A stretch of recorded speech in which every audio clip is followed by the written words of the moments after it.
Welcome, Summoners, to the League of Legends Patch Preview. I'm Freak, and I'm joined here with Morello, lead champion designer. When Yorick came out, players seemed to find him underpowered. Do we have any plans for him in the coming patch? We did anticipate him being stronger than he was when he released, so we did a comprehensive set of buffs to most of his skills, base stats, things like that, just to bring him up in line with the power level of other champions. You should see a nice wide range of Yorick buffs, so any of you guys who got him last week or are about to try him on free week, give him a shot now. We feel he's going to be a lot more competitive. We've seen a lot of Alistar players in different roles, including AP caster and main tank. We're nerfing the AP ratios in Alistar's Pulverize, Headbutt, and Triumphant Roar. Why nerf AP ratios over anything else? He acts like a big bully, knocks people around, trashes on people a little bit, but the damage associated with that right now is still too high on AP Alistar, so we're bringing those numbers down. By doing that, we can preserve his tank and initiation play completely. We're nerfing the cooldown and slow duration of Ashe's ultimate, Enchanted Crystal Arrow. Why does Ashe need nerfing, and why this skill? Pretty much since the dawn of time, Ashe has been first pick, first ban in competitive play forever. She brings a lot of utility to the table and her damage is pretty good. While we want to keep what's unique and awesome about Ashe intact, we do feel that power level needs to come down. This is the way we could do it the most effectively that's the least offensive to Ashe players. We're nerfing the heal amount on Warwick's Hungering Strike.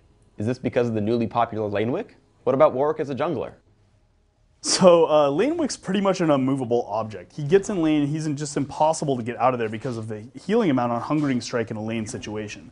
We've done some testing on this and we feel the jungling safety on Warwick was high enough that this doesn't impact how well he jungles much, but does impact the lane play pretty significantly.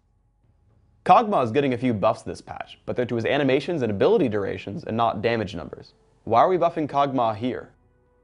So we kept finding this problem that whenever BioArcane Barrage was active and up, you feel great as Kog'Maw and really powerful, but the problem is that's not very often, let's be honest. The rest of the time you're waiting for it to come back up. So we increased the cooldown by a couple of seconds, but we also increased the duration by 4 seconds. We also found his attack animation on a couple of his spells was just not quite as crunchy as we'd like it to be. So we've cleaned up those animations and animation timing, so Kog'Maw should just be a better experience. We've seen many of our casters see a lot of play, but almost every time they just rush Rabadon's death cap. What exactly are we nerfing on it, and why? Casters have made a really good appearance again, and they're viable on most teams now. We're really happy about that, and we feel that's actually due to the Rabadon's death cap addition.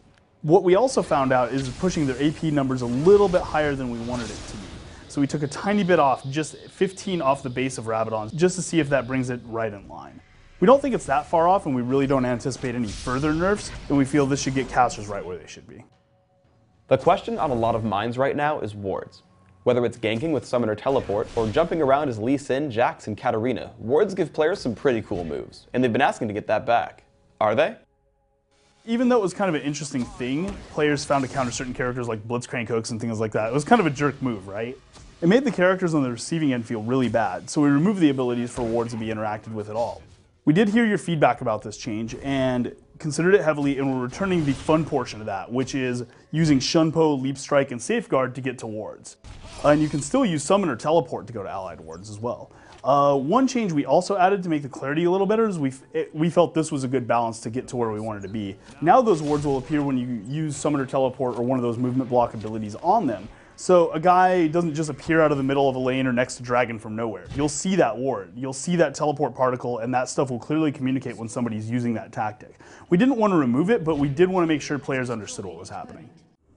Thanks for watching the League of Legends Patch Preview. Please subscribe to the Riot Games YouTube channel up top and leave us your thoughts down below.